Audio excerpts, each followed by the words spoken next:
Hello, and welcome back to the Wishing You Well podcast, where we help you navigate your wellness journey each and every week. I'm Amy Albero. I'm Catherine Van Eyck. We're both licensed therapists, and we're eager to be talking to you about love languages today. I love languages. I know. It's fun. I'm excited. Yeah, it's really fun. Wait, I don't know. We just started talking. But we'll get into that in just a second.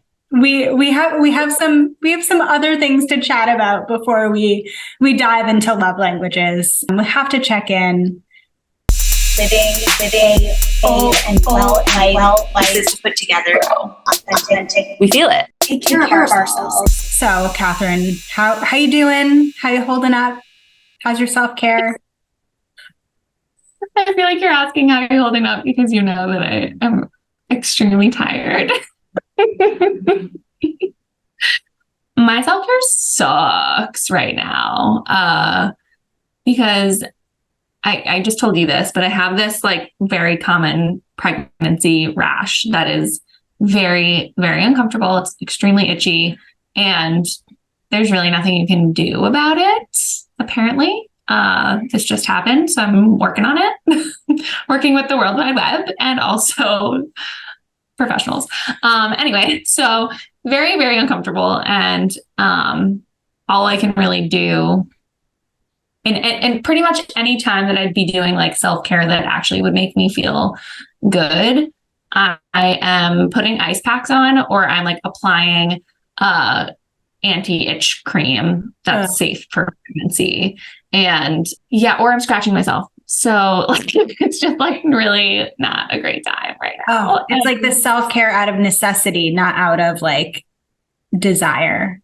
Exactly. It's like, well, I can't go, or I can go out for a walk, or I can work out, or I can do these things maybe if I'm like really feeling up to it. Like today, I don't feel like doing anything because I was up late, like feeling very, very uncomfortable. Couldn't sleep, so I really don't feel like doing anything besides taking a nap, which I haven't done yet, and I want to do later. So yeah, so I could go do these things maybe if I have enough energy to, but then like there are consequences to that. Like that might make this feel worse, and then where am I at? So That sucks. Yeah. And so that's impacting your other self-care, including your sleep too. Right, which is a huge one. Sleep, exercise, cleaning up after myself in my kitchen, like just like everything kind of gets pushed like, so yeah, it's kind of just like it sounds dramatic, but it's almost like the survival self-care kind of self-care. That's all I can do. And yeah, I just need to be like kinder to myself around it because it's frustrating. Right. Yeah. I imagine your self-talk can get pretty impatient, or not be so kind. Yeah. Well, and especially because it's like, because there's such a question mark around this rash that it's like, all they know is that it disappears after you deliver. And I'm very far away from delivering. So, oh, that's so unsatisfying. Right. So I'm just thinking about the next 3 months feeling really uncomfortable, and that freaks me out even more. Yeah. I hate that for you. That's horrible. Yeah, it really sucks. So I'm going to keep doing my survival self-care. And in addition to these other things that I'm adding in that are all these like natural ways of trying to get this to calm down at the very least and see what happens. So it's also experimental self-care. Yeah. Well, I hope you find some relief soon. Thank you. I hope so too. How about you? How's your self-care? I think overall my self-care has been pretty good. I wanted to share 2 self-care things that are like non-traditional self-care. And I mean, I think they're self-care, but I'd love to hear your thoughts. The first is, as I shared, I think the last time we recorded, my birthday. my birthday happened in between our last recording and this one. And overall, I'm not a big birthday person, but it was fun to celebrate my birthday. And one of the things I did as a gift to myself is that I purchased a flight to Miami at a non-typical time. Usually, because I travel so often, I'm usually like, give me just the cheapest flight and I'm there. And the cheapest flight is usually 6 a.m. out of JFK, which is like 45 minutes from my house, and it's like JFK is like, kind of a clusterfuck. So it's not like the best travel day. And so I'm up at like 3 a.m. usually. And then it's a long day. And so I was like, you know what? Screw that. I'm not doing that. And I bought myself a flight from Westchester County Airport, which is like 15 minutes from my house, and at 7:30 a.m. And so I got to sleep in a little bit. And I got here honestly around the same time that I usually would, because traffic at like 9 a.m. when I land typically is like awful. And so I landed literally an hour and a half after, or maybe like an hour after, and still got to my place at the same time. So it's good to know. So anyway, so that was one self-care, is like kind of just thinking about like how to treat myself. That was definitely like a self-care treat. So I splurged a little bit on a flight for like a little bit more sleep and just overall like ease and comfort. Especially like right after your birthday. That's so nice to just like not have to end your birthday being like, oh, I have to wake up at 3 a.m. Yes, like you got to ease out of birthday mode. Although I know your birthday mode is quite low. Yeah. Except this time. Yes, except this time. Well, I did have like a glass or two of wine last night, which was my birthday. And so like even that was kind of nice to not wake up at 3 a.m. like still a little buzzed. So that's self-care number one. And then self-care number two might make me sound a little bit bratty, but you could judge me. You can let me know. I'm excited.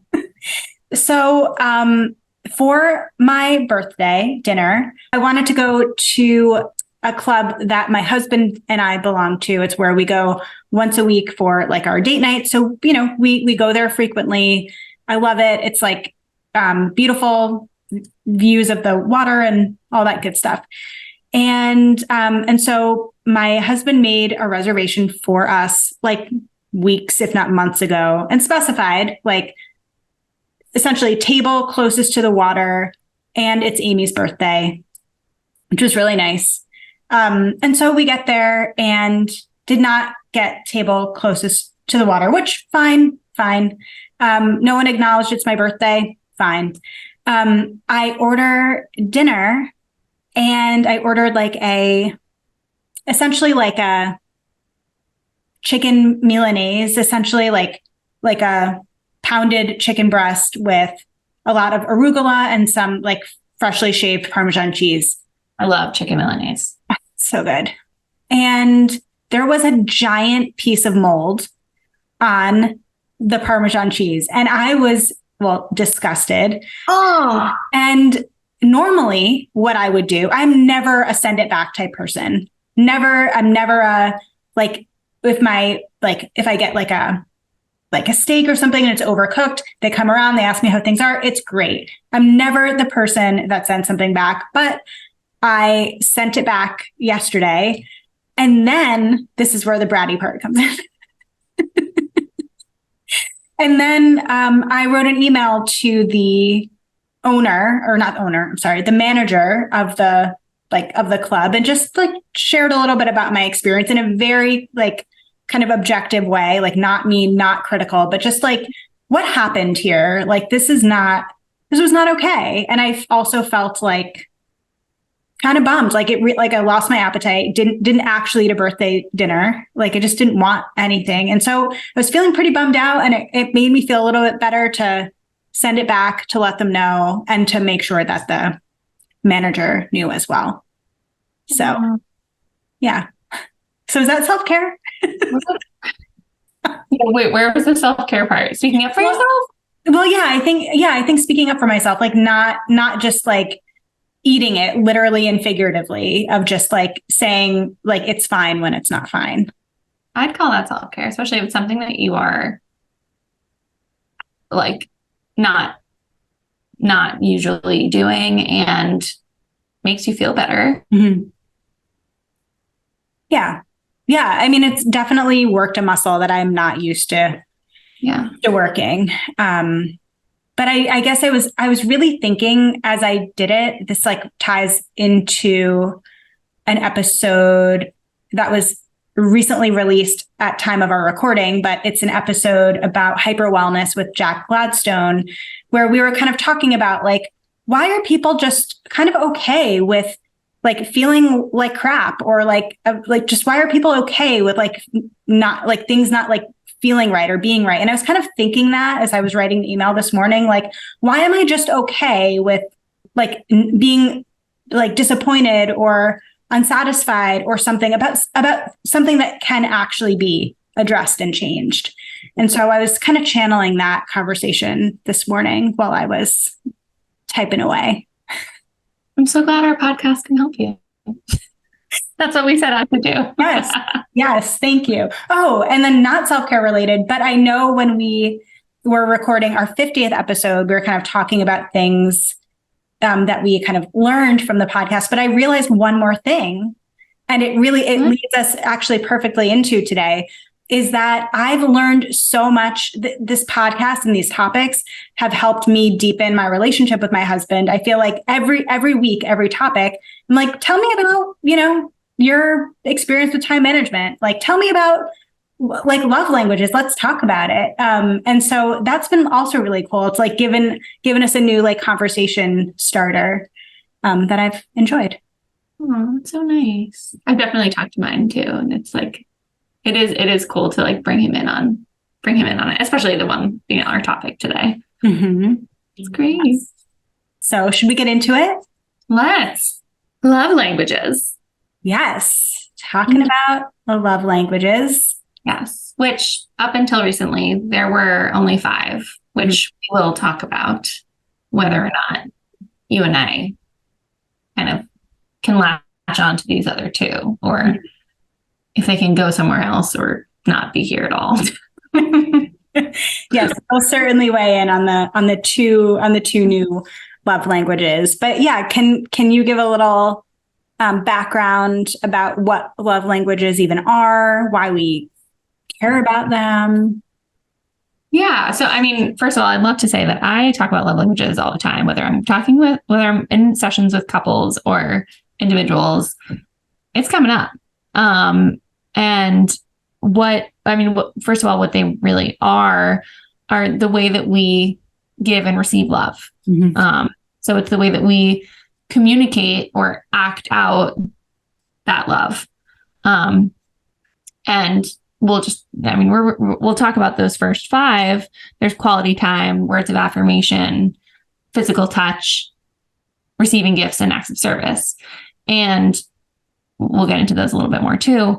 But each of these have the same goal, essentially. And that goal is to allow somebody else to know, like, this is me caring about you. This is me showing you that I love you. And this is me understanding that I'm loved. This is me understanding and seeing that you love me. So it breaks down how complicated that act of love can really be, and how different it can be for everybody, because how you get love and how you give love is totally different. Or, I mean, it might be the same. I don't know. We'll talk about it. But like across the board, it's totally different from person to person, especially like if you take the quiz, it's like percentage wise can be like drastically different, even if your top 2 are quality time and physical touch like mine. It might be like physical touch is like 15% as opposed to like 30%. So it's very, very nuanced. Yes. Yeah. No, I mean, I think love languages are so helpful, and especially when working with couples or people a person who's in a relationship. I mean, so much of what we often see is that there is some sort of like miscommunication or lack of understanding that happens between people. And it's typically because they are speaking a different quote unquote language, where they might be actually communicating the same thing, AKA I care about you, but the way that they're doing it just isn't translating in a way that the receiver can hear. And so they could totally miss it. Totally. And I know that that's definitely been true for me because, as we'll get into, my husband and I speak kind of different languages.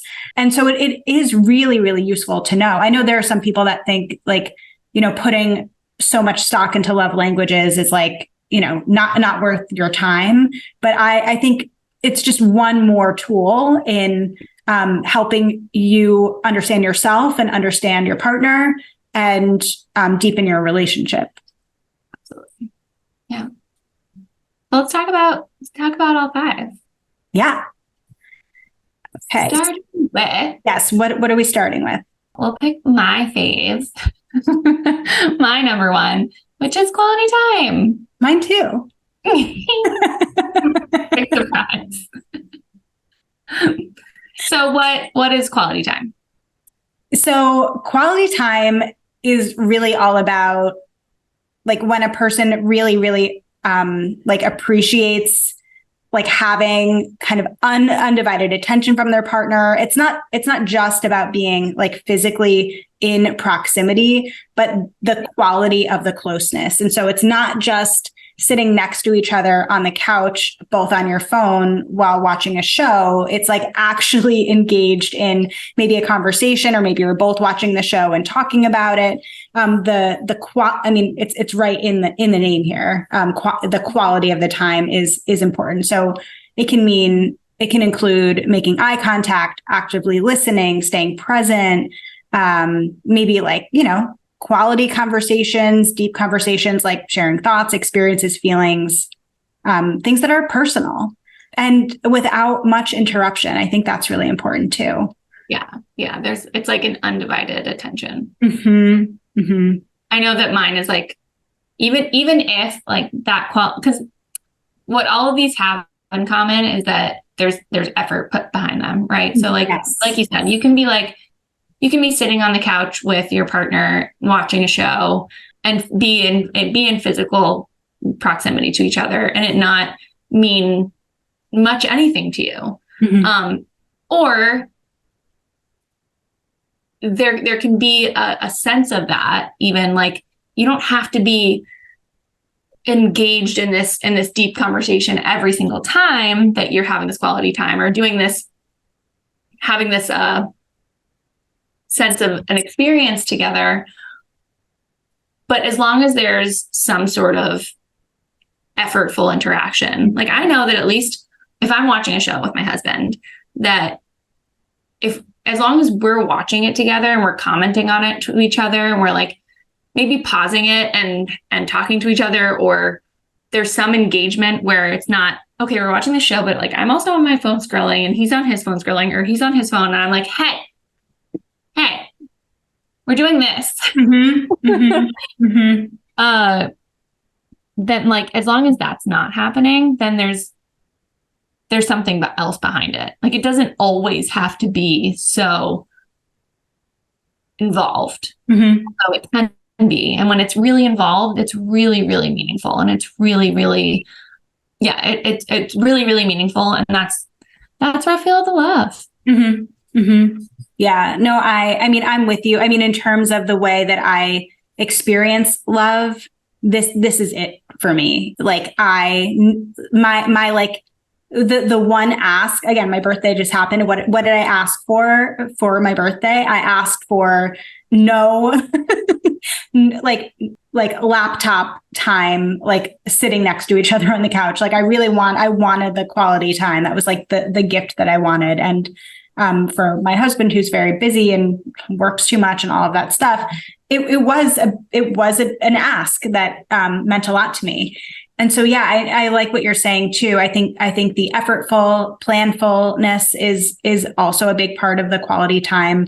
And so if you have a partner that also experiences love through quality time, it's important to know that extended time apart, being distracted while you're together, like lots of interruptions, that can really not feel good. So those are, again, this is why it's important to have an understanding of your language, your love language, and your partner's, because then you can kind of get a better sense of how to, again, help them feel loved and not go toward the unloving spectrum. Yeah. Yeah. I was long distance with my husband when we were dating for a while, and the arguments that we would get in when we were apart were around the time that we weren't spending together. And it was around it. But the time that we were spending together had to look different when we were apart. And it was more about like, it was like Skype at the time, but it was like, the phone conversations, the FaceTimes, those kinds of things that's what we could grasp at. So that that's what we needed to have a sense of that quality time that we were lacking. But even if that was happening, there'd still be this lack of feeling like you're loved, because both of us really relied on that. And that's where a lot of arguments would stem from. And which is like, it's not funny, but it's like funny that we were fighting over not spending time together. Yes, right. I know. It is so hard, especially with like those relationships where there has to be distance. It's really tough. And now, like in the way that our world is, like that we're like, this is my like attached to my hand at all times, basically. And so there's so much temptation for distraction. So it's really hard to get the quality part of time in as well. Yeah. Let's move on to the next one. Yes. What about words of affirmation? Okay, so this is one that I,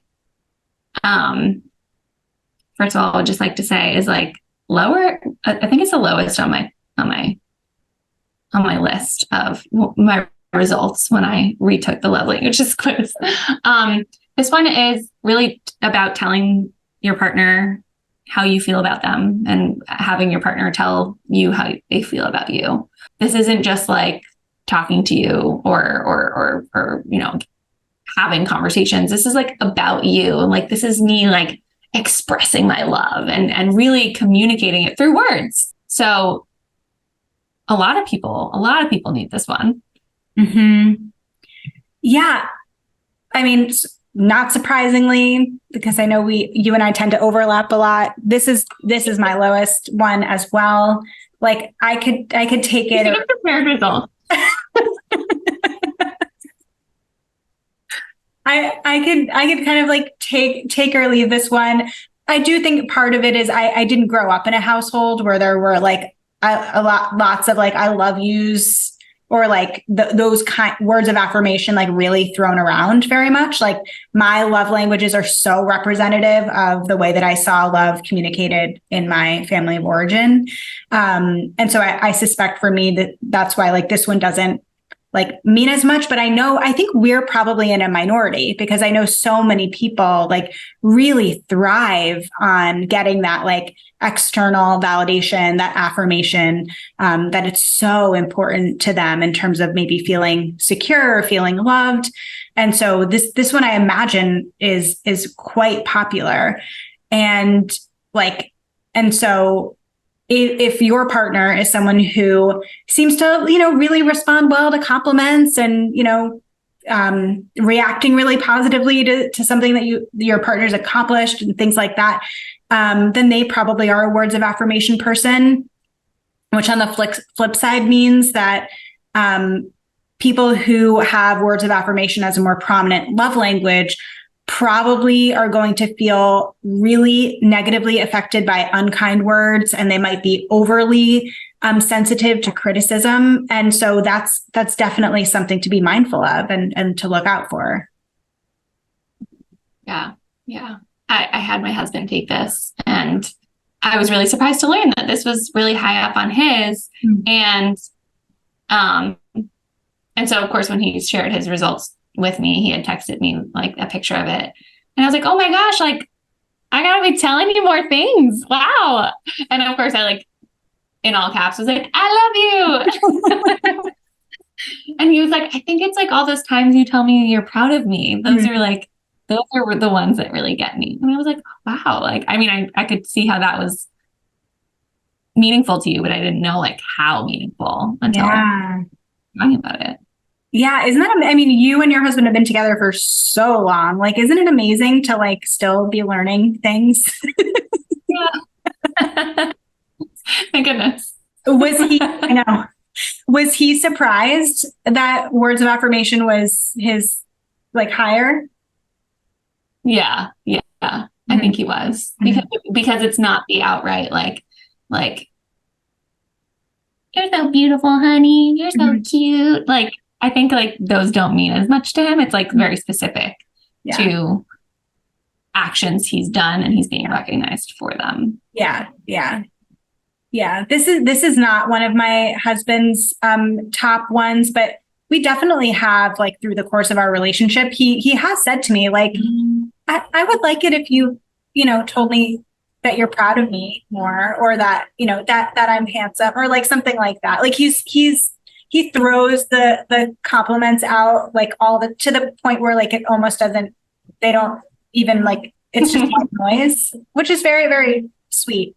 But again, it just like doesn't come naturally to me because I express love in such a different way. So that was also just really helpful. So it's something I'm more mindful about because it's, again, those things don't really, it's like Teflon. It's like Are you an empty nester, or do you know one or two? This time in life is quite the shock to the system. Moms have just turned off a part of themselves that's been on for at least 2 decades, if not more. And many mothers at this point don't really know what's next for themselves.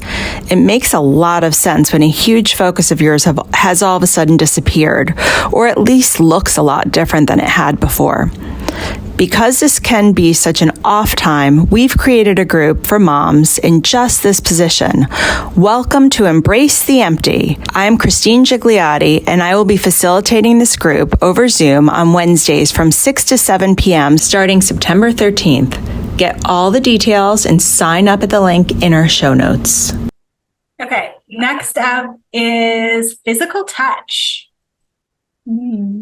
Okay, so I mean, this is pretty obvious. However, it's not just sex. If anybody was thinking that, it can be hand holding, it can be cuddling, it can be hugs. Again, huge on my list. This is the second one, and it's like neck and neck with quality time. And this is like, if my husband and I are together, like there's a hand on a hand, or there's like if he's doing something in the kitchen, like my hand is on his shoulder, or like there's like a touch happening somewhere somehow.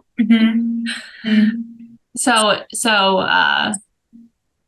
again, like physical touch, it just has to do with literally being in the presence of somebody, but having that connection through the actual act of touching each other. Yeah. Right. That a lot of like comfort comes from that touch, like you're saying, like just being connected physically.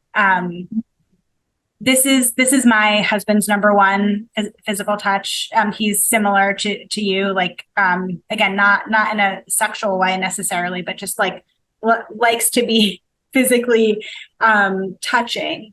And so for him, for you, for others that resonate with physical touch as their kind of like more main love language, that neglecting physical intimacy or kind of extended periods of distance with like physical intimacy can really have a big impact because the touch is kind of soothing and calming and grounding and again, loving.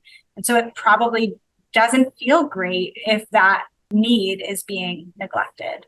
So I had just said, with words of affirmation, I don't think it's a top one for me because I didn't really see that as like love languages communicated in my family of origin. In my husband's family, they are very touchy, like they're like very physically affectionate and things like that. So, I mean, do we think is there a correlation here? Are you seeing that across yours or your husband's love languages that it might relate to think what you've learned about relationships or love? Well, it's interesting as soon as you said that about words of affirmation not being one of the ones that from your family of origin, I think it could go either way. I think it could be, this is what I know, and so this is like how I give and receive, or it's like, this is what I almost like innately have always needed and never got, and like really I'm still looking for. Like my family's like big on words of affirmation, and it's like I said, it's like the lowest on my list here. So I don't think that it always coincides. Right. I mean, it could be that you're so sustained by that, like that part of you is so, I don't know, like full or healed or whatever, satisfied, that it might not need as much like attention or love. Right. And that's a good thing to note, that like maybe you're not getting all of these from your partner. Maybe you're getting these from somebody else, a family member, a friend, or multiple. But some of these you can't get from those other people. Some of these you really do need to be getting in this way, like in this in love with you way versus in the love you way, right? From your partner. Right. Yes. Okay. Going on to the next, receiving gifts, which is a way that I express love, which I'll get into here because this kind of surprised me to think about. But receiving gifts is not necessarily about expecting large or expensive gifts, but appreciating the thoughtfulness behind them. So like if a partner goes out of their way to get them a gift during the course of their day, this communicates to their partner that they were thinking about them. And again, they don't need to be like big or like expensive. They can have no monetary value at all. Just like maybe like finding, I don't know, a shell on the beach or something like that, that a partner keeps to give to their significant other, just as a, like, this made me think of you kind of way. And so people with this love language, like, appreciate not just the gift itself, but the time and effort the gift giver put into getting the gift. Yeah, sometimes people jump to, this is like the shallowest of the love languages. But as soon as it's explained as more of it's the meaning behind it, it's the thoughtfulness behind it, it's not the price tag on it that matters, then it really does give you a little more information about how this can be somebody's way of getting their love and giving love. And I think like you, I like to, there's something about giving a gift, right? That like, if you think of that thing that's super thoughtful, there's like, oh, I'm so excited to do this. And that lands so much differently than, all right, here's this gift card, because I think you might be able to get something from Amazon. They have things there. Then, that gift received is much different than the gift received of like, wow, that I really love, my mother-in-law knows I really love plants. So she gives me a plant. Like, that's actually so sweet and so thoughtful. So that's much different than somebody just, hey, here's this thing that, right. I felt obligated to give you something. Here it is. I just checked it off. Right. Yes. Or like, here's roses on Valentine's Day, just because that's what you're supposed to do, that kind of thing. Yeah. I'm a notorious, like, saw this and it made me think of you just because kind of gift giver. Love, like, I can spend hours in the card aisle at like CVS or something like that, like just sending a, just because kind of gift or card, or like if I have a friend that's like going through a hard time, like putting together a little basket, like it gives me a lot of joy to do that. But like, that's, yeah, it's a thing that I really, like think a lot about. And I don't know, maybe it's because like expressing things verbally is like more challenging for me. And this is like a physical representation of how I care. I think that's why I tend to lean into this one. But yeah, I do love gift giving. But again, yeah, I'm not here's a, Amazon gift card type of giver. I like the thoughtfulness there. And but then there's the receiving of it, where like you and I can love doing this and think like, actually, like this gift that I'm giving somebody, I put in a lot into this. I was thinking about it for a while, and like I really think this represents them and like our relationship. The person on the receiving end, if this is not their top love language, it might not land the way that you think it could land. Yes. So if your expectation is they're going to feel what you're feeling, that might not be. Mm-hmm. Just like we've been like kind of ranking these as we've been going along, it doesn't mean it's going to be meaningless either. Right. Because we all need some of each of these. It's just a matter of how much of each of these. So the person getting this is going to appreciate it either way. Yeah. But are they going to appreciate it in the way that maybe you would have appreciated it? Or are they going to appreciate it in the way that they would if this was their number one love language?Maybe not.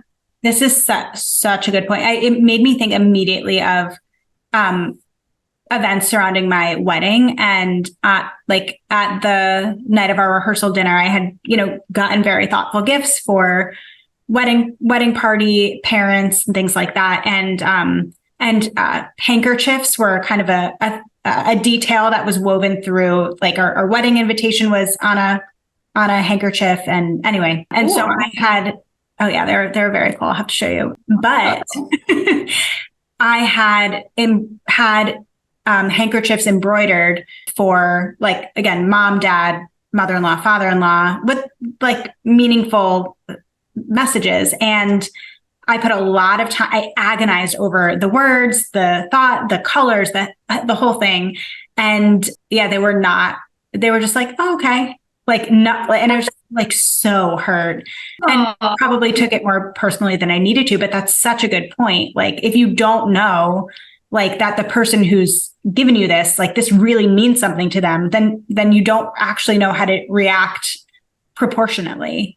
Yeah. That's why it's helpful to know your people's love languages. Exactly. All right. Well, one more out of these 5 acts of service. How would you explain this one? This is my top, also giving and receiving, and this is also one of my husband's top 2. So if this is also yours or your significant other's primary love language, it's usually that, they want love expressed to them through their partner, maybe helping them out with just, things like helpful things, whether it's doing kind of unexpected nice things for their partner or working on like maybe a project together. It could be completing chores or helping with errands. It usually is like when the partner does more than their normal share of responsibilities to like relieve pressure or stress from their partner. And people with this love language really, really appreciate when their partner does something that they might not typically enjoy just to make their life easier. Cue the scene from the breakup. I want you to want to do the dishes, kind of thing. But this one for me is again, like such a big one again, that this for me goes both ways, that I give and receive love this way. Like, again, for my birthday, not only did I ask for my husband to like have a laptop free weekend, I also asked him to change the light bulbs in our closet. That was it. That's all I really needed. Just like do this thing that's like been looming so I can see my clothes. They're too high for me to reach. And like that, it really means a lot. And just again, kind of like the effort, I guess that's what the two of mine have in common, is like the effort maybe going out of your way a little bit. Yeah. What would you add? Yeah. Well, if anybody's not familiar with the breakup scene, I think that was a great example that when Jennifer Aniston is in the apartment with Vince Vaughn, already really upset with him. He hadn't gotten the right amount of lemons for her centerpiece. And then it just starts like rolling off from there.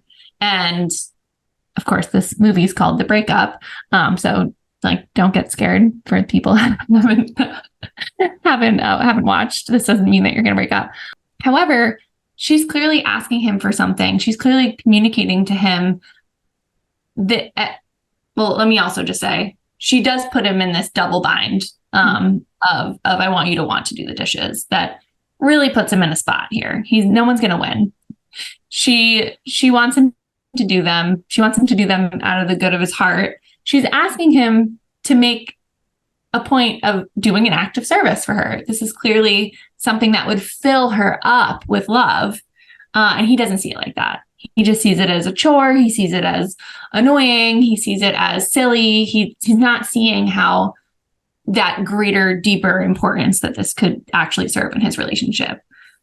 Maybe they needed to take the love languages quiz. Maybe that would save their relationship. Who knows? But what she doesn't end up communicating to him here is like, when you do things for me, I feel loved. And when you don't, I feel distant from you. And I feel like you aren't in love with me. And that broadens this. It's not about the dishes. It's not about the lemons. It's not about this particular context of the situation. This is a bigger part of their relationship of like, I'm missing this. I'm missing feeling loved. And that's like really important in a relationship. So same with like, she's always talked about like wanting to go to the ballet and like wanting to do these things. And he has not seen that as, if I do this for her, it's to show her that I love her. It's if I do this for her, this sucks. So there wasn't enough of the generosity that happens in some of these love languages that happens in all these love languages, especially when you and your partner are speaking different love languages. So I just wanted to point that out. Yeah, no, thanks for breaking that down for sure. I mean, and you're right. Like, it's never about the dishwasher being loaded the wrong way or like whatever, those little couple fights that every couple has. It inevitably probably boils down to one of these 5 things or a way that a person is maybe not feeling loved in that moment or within that interaction. And if somebody's upset, like we don't have enough sex, what they're really saying to you is physical touch is my love language. And how can we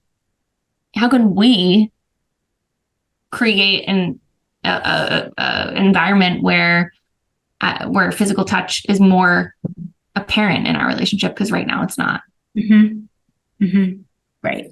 Right. Yeah. And we'll get into once we dive into these 2 new love languages.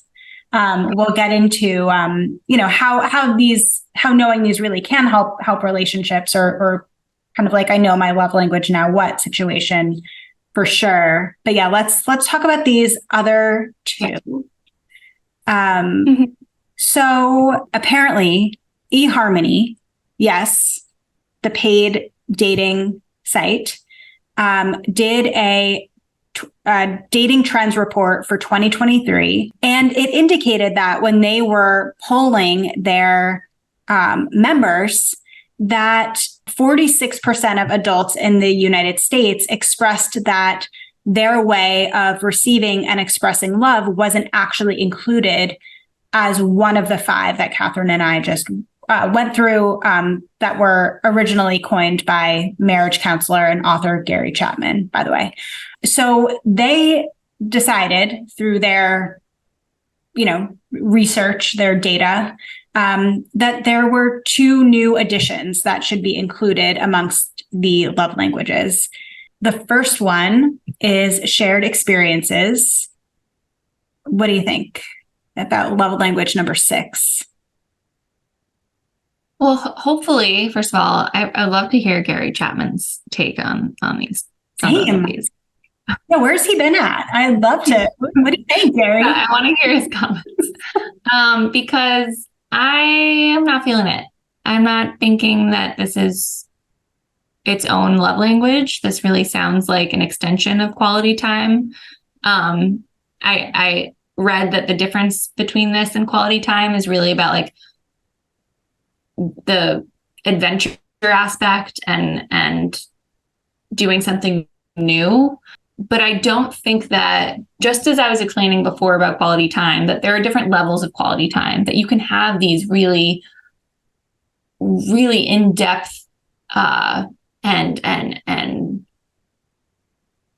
less frequent, maybe, like experiences with your partner. And that can be quality time. And then there can be these other quality times that's maybe like sitting at the dinner table instead of sitting in front of the TV eating dinner. So I don't think that the shared experience is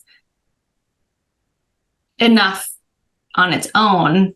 I think that puts too much into like, we always have to be doing something. We always have to be like out there and trying and learning and this and that. And like, whoa.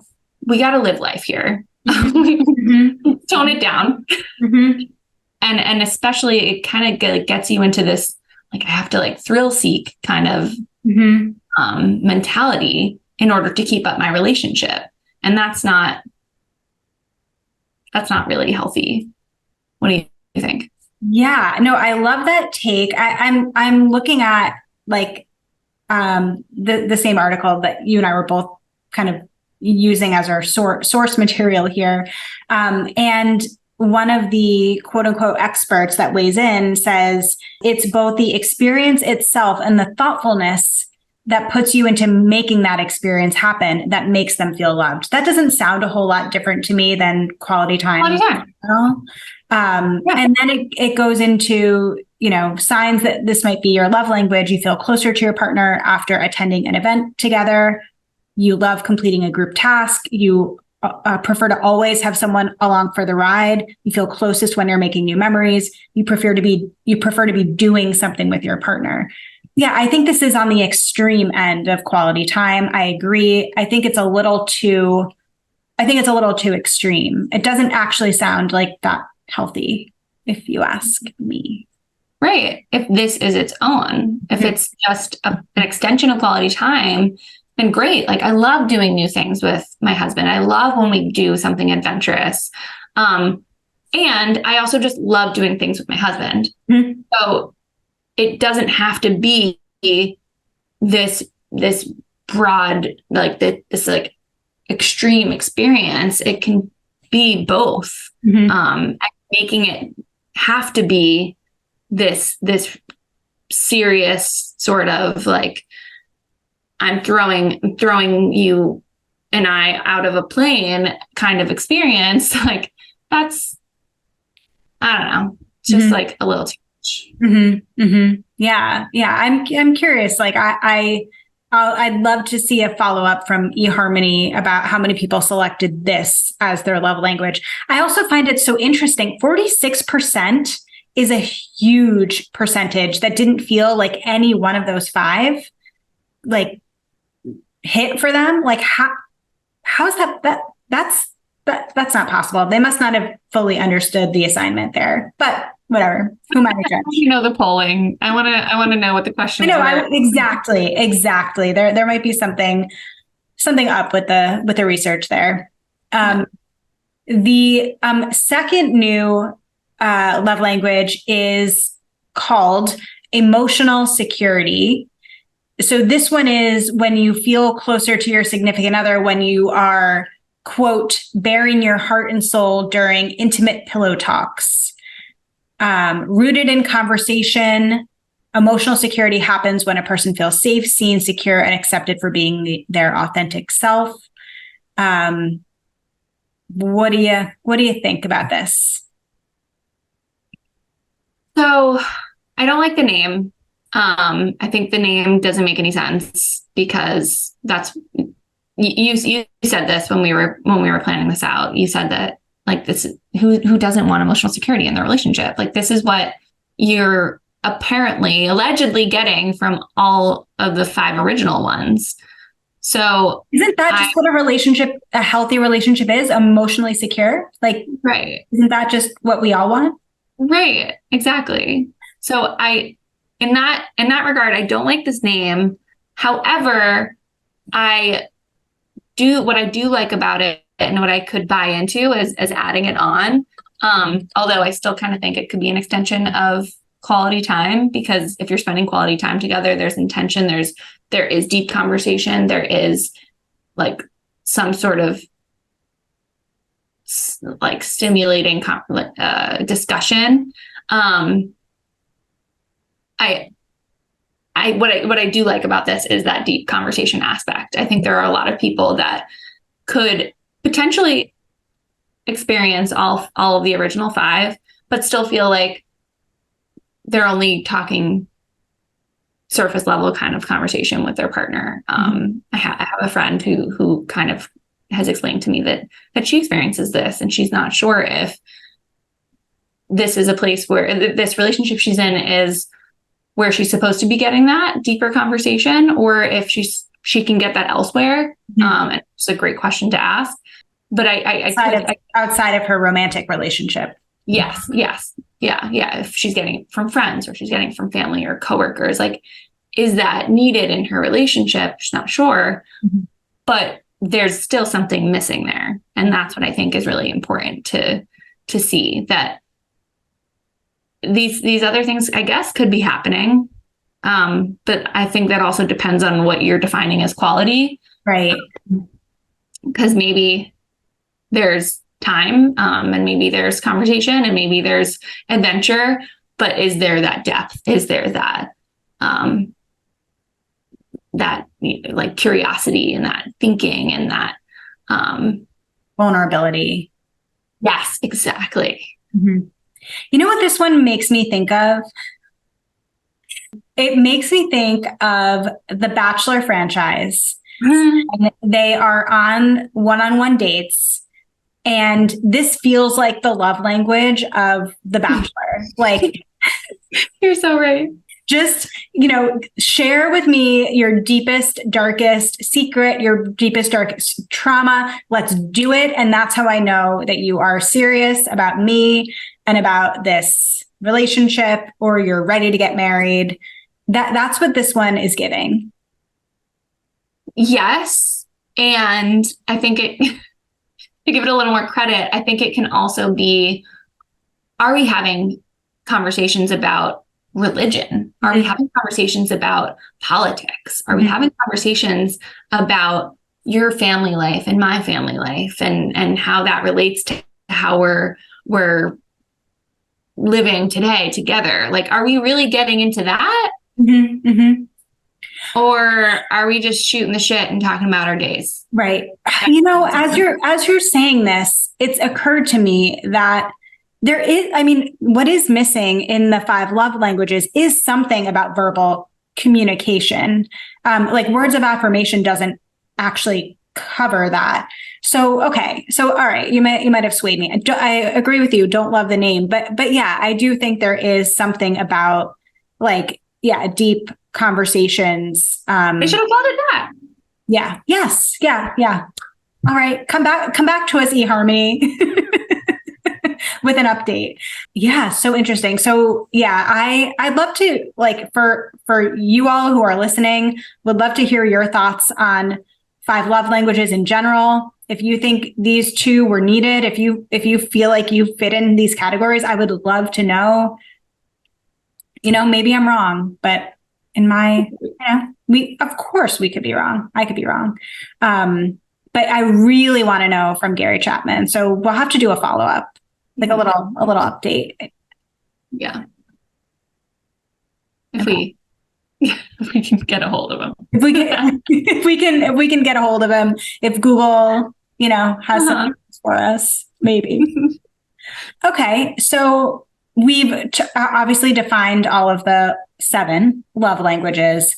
And as we've been kind of going through the definitions of each, I think we've started to talk about how they can really be helpful for us in relationships.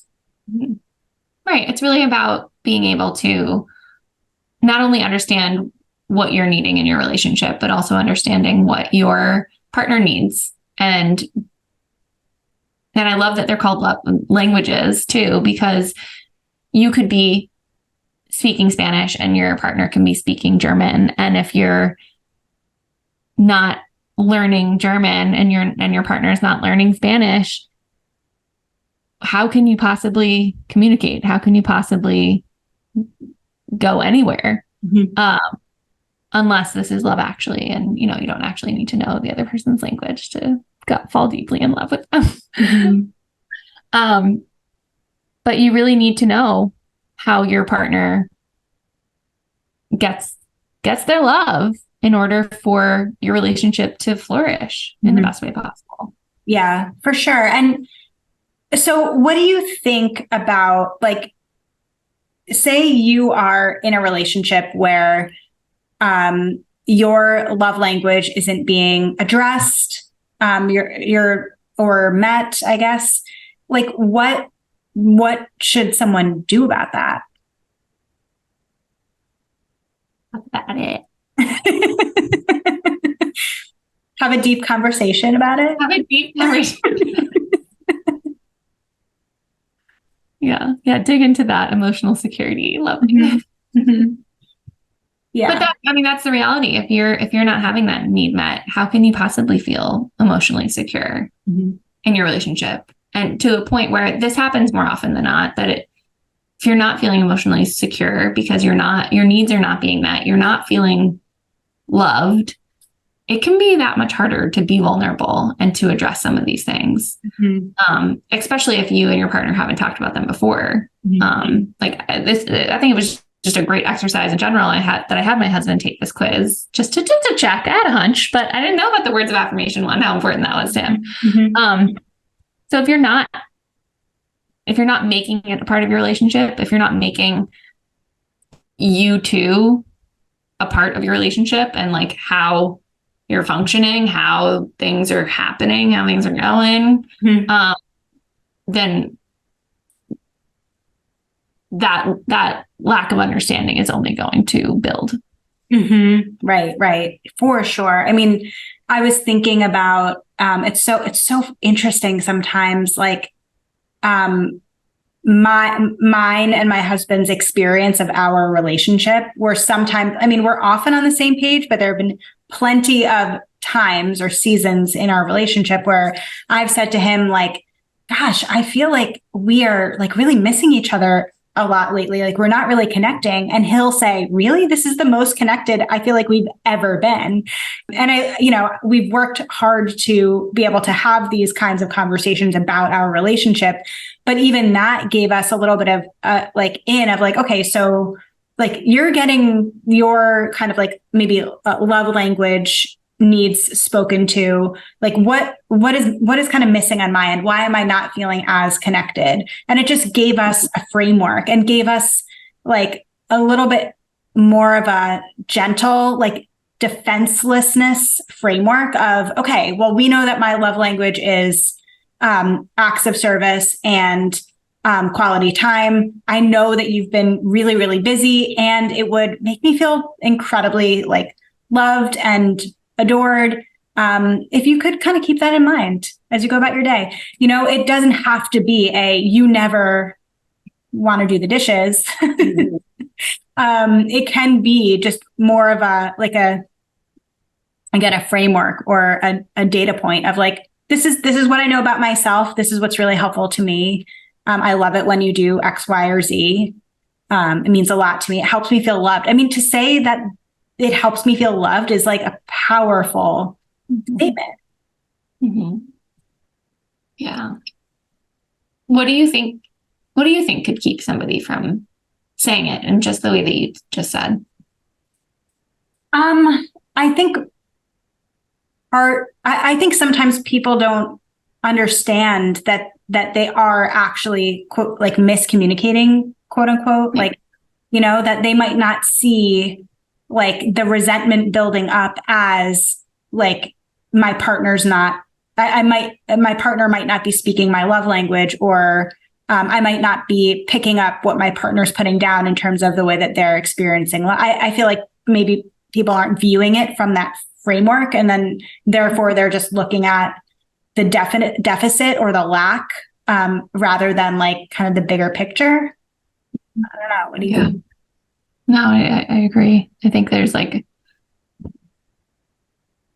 they're not really seeing what the true issue is. They're just honing in on like the content. Mm-hmm. Yeah.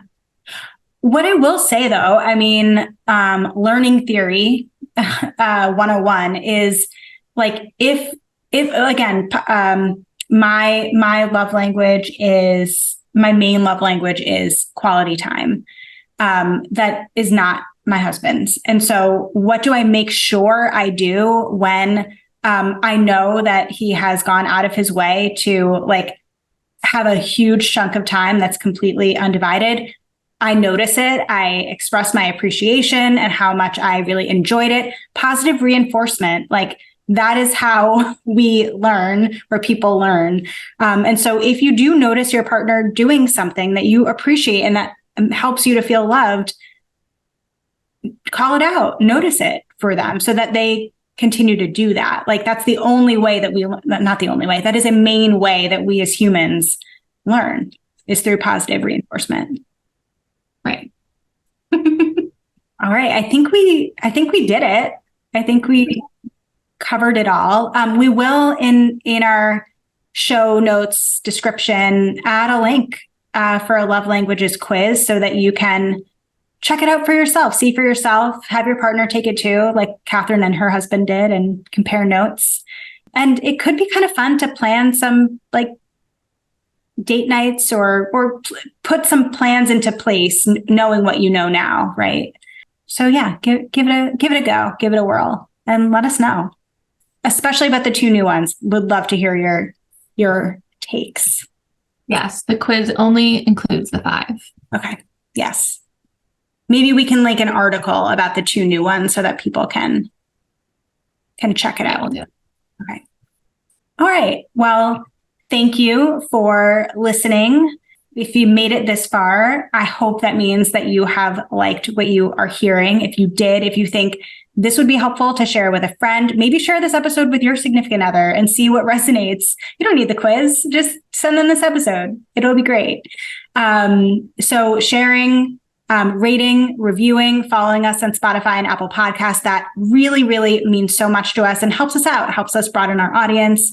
Also helps us to know what you are liking and enjoying from us on Wishing You Well.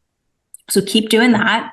Also, make sure you are following us on YouTube. We have a YouTube channel, Revive Center for Wellness, where we release a bonus podcast every week, Reactivity TV. And we also have such great wellness content overall on our YouTube channel. So make sure you check it out. And there are full episodes of our podcast up on YouTube, so you can kind of see all the facial expressions that Catherine and I make. And, I use a lot of air quotes apparently, so you can see all of that too. You can also follow us on Instagram at Revive CFW. You can follow Catherine at Catherine Van Eyck, me at Amy Albero LCSW. Check out our website, revivecfw.com, and send us emails to wishingyouwell@revivecfw.com. Until next time, we are wishing you well.